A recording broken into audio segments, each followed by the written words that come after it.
What's on, ladies and gentlemen? My name's Ross, I like games, and today we need to start a proper deep dive into the Digimon trading card game. I've shown you that it's coming, I've given you news updates, I've even shown you a rough how to play, using the best information we have available at the moment.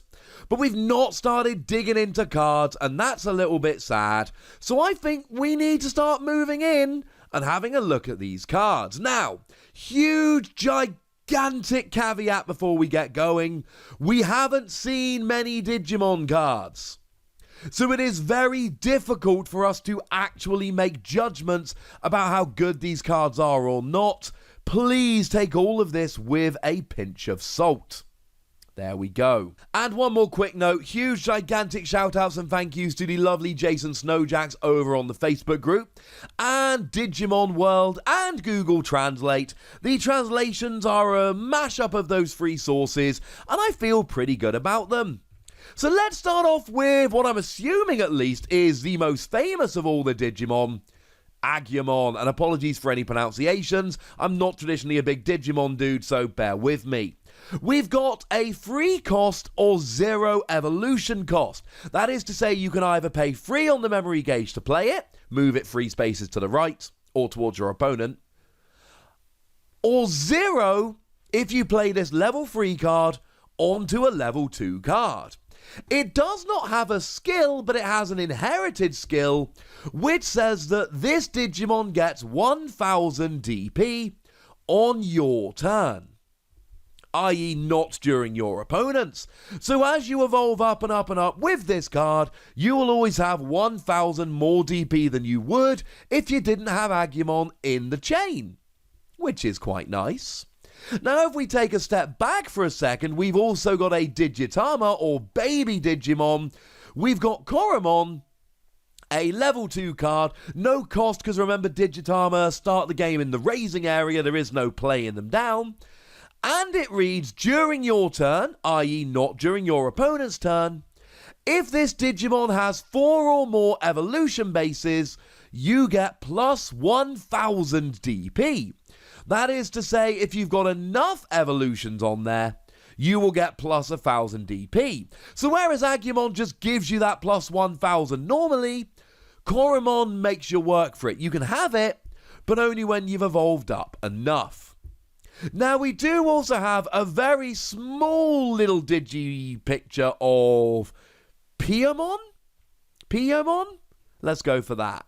Now this is another one that we can actually make a really strict comparison to, because it is a level 3 one like Agumon. We've got a 2 cost if you play it normally, a 0 cost if you play it to evolve. I'm not pausing for effect, that's what it is. There is no skill. There's no skill, there's no inheritable skill. It does have 3000 power, as opposed to Agumon's 2000 power. So essentially, you've got one that is 1 cheaper and 1000 more powerful. But as soon as you start evolving up, you lose. There's nothing coming from it. Agumon at least gives you a little bit of a bonus, a little bit of an advantage. As soon as you've evolved up, this gives you nothing. So there's your choice you need to make at that stage. Now we have actually seen a couple of cards that are level 4, so again we can do a little bit of a comparison. Greymon here is a 4000 power, 5 cost to play normally, or 2 cost if you go and evolve up an existing level 3 Digimon. Remember, you can evolve up any Digimon into the next level of the same colour. So even though I'm showing you 2 red level 4s, either of these could evolve from the same red level 3. And what we see is an inheritable ability that gives you Security Attack 1. Now I did my little how to play a couple of days ago. Do go and check that out, I'll link it in the description. But each player starts with 5 security cards, and when you have taken out all 5 security cards, you attack your opponent and win the game. So having Security Attack plus 1 seems awesome. You're attacking 2 security cards rather than 1. And it's an inheritable ability, so as you go up through them, you get better and better. That sounds amazing. Now, Birdramon is 5000 power, that's 1000 more. And it is a 4 cost to play normally, a 2 cost to evolve, and it's a vanilla card. There's no effect inheritable or otherwise. So, again, it's going to depend on what matchup you're in. It's going to depend where you are in the game, what your board state looks like. It's going to depend a lot on how fast this game actually ends up being, which is information none of us have at the moment. But as it stands at the moment, I would be willing to give up 1,000 power and pay 1 more in order to get +1 security attack. Except the ideal situation here is you're actually evolving up, and it's the same cost, so you're giving up 1,000 power to get +1 security attack. I see that the vast majority of the time, this is absolutely going to be worth it. Now, we've actually got a couple of level 5 cards that we can have a quick look at as well. So again, we can do a direct comparison between them. So Metal Greymon here, what we see is we've got a 7,000 power creature, or Digimon, 7 cost if you play it as is, 3 cost if you evolve up, and it's got 1 inheritable ability, whereby if this Digimon's attack gets blocked, you get +3 memory. Or to put it another way, the memory gauge moves 3 in your direction. Gives you 3 more resources. Remember, everything in this game is done on the memory gauge. So every card you play, I'm calling it a 4 cost, that means you move the memory gauge 4 spaces along. When it goes past 0, it goes to your opponent's turn. So your opponent blocks you, it may well be that the memory gauge was going to go to 2 and it would be their turn. So if they don't block you, the attack goes through and it's their turn. If they do block you, your attack fails, but you remain with the memory gauge on your side rather than it going to your opponent's turn. That sounds like an awful lot of fun. The alternative here is a card with no inheritable skill, and that is an inheritable skill, you get it all the way up the evolution line. So we've got the same 7,000 power, the same 3 to evolve, though it is 6 to play it normally rather than 7. Remember, with the memory gauge, you can be playing these big, powerful cards straight away. You just move the gauge right over to your opponent and give them lots of memory for them to use. But that's part of the skill in playing the game. And it doesn't have an inheritable ability, but it does have an ability which it can use itself. If you evolve into this card, during the turn you evolve, one of your Digimon gets +3,000 power. Now, Jason does have this translated as this Digimon gains +3,000 power, but Digimon World and Google Translate seem to suggest it is any of your Digimon, so we are going to go with that translation.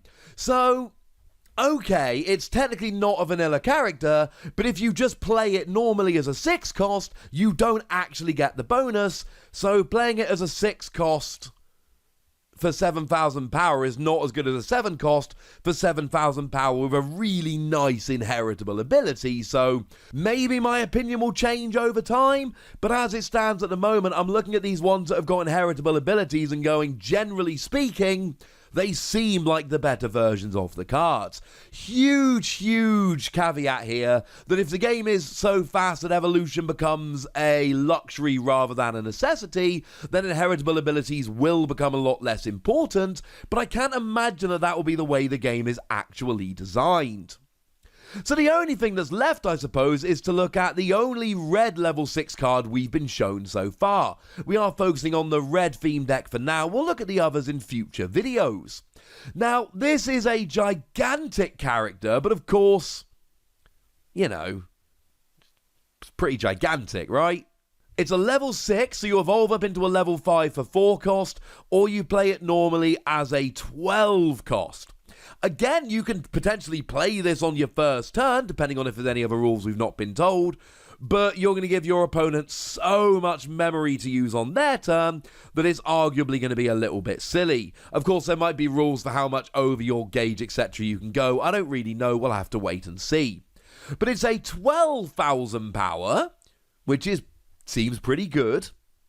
And it's got a rather fantastical skill whereby for every 2 evolution sources, you get security attack +1. Now, technically, it doesn't inherit, but then there's nothing to evolve it into that we've seen so far, so yowza. For every 2 evolution sources, you get +1 security attack. And you can have like 4 evolution sources on here. And one of them could be Greymon that already gives you +1 security attack, and then you're getting +3 security attack. And when you're starting a game with 5 security cards, I'm imagining there are more that you can add during the game, and you're getting rid of potentially 3 of them in one attack. You're a 12,000 power Digimon, that's pretty big. We're getting kind of gigantic kind of quickly. Now, as a quick side note, we also have seen a Tamer card here and an option card from the red deck that we should probably have a little bit of a look at. The Tamer card is Yagami Taichi. It is a 2-cost Tamer card. Remember, Tamer cards stay in play with permanent effects. And during your turn, all of your Digimon get +1000 DP. It seems very much like a lot of these skills that raise your power, maybe even all of them, work on your turn, not your opponent. So when you're attacking, you're big and beefy, but when you're being attacked, you are significantly less big and significantly less beefy.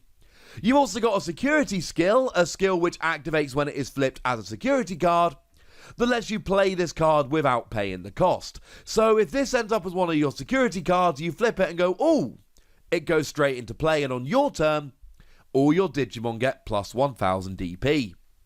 In terms of the option card here, apparently it's called Gaia Force.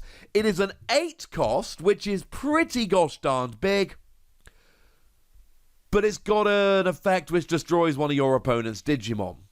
Now, again, we'll need confirmation on all of this. We do not have a hugely comprehensive list of rules as it stands at the moment, but it seems like that would include all of the pre-evolutions, all of the evolution bases, I think they're called. So that would be pretty big. If your opponent evolves up multiple times and then you just get rid of all of them playing one card, that seems phenomenal, which probably helps to explain why it's an 8-cost card. And again, it's got a security skill, which is exactly the same. You just activate it without paying the cost. Cool. Remember, option cards are single use. So there we go, ladies and gentlemen. Those are the red cards from the red deck that were revealed on that lovely video the other day, and my initial thoughts on them, bearing in mind we have far from complete information. But now, ladies and gentlemen, I'd like to know what you think about all of these. Which cards do you think look good? Which look fun? What do you see? Is there anything I've missed, etc.? Go nuts in the comment section, but please remember the rules. Be nice, would you?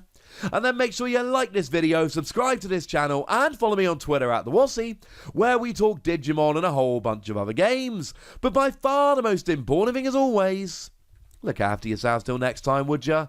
Thank you very much for watching. My name's Ross, and you've been watching Wossy Plays.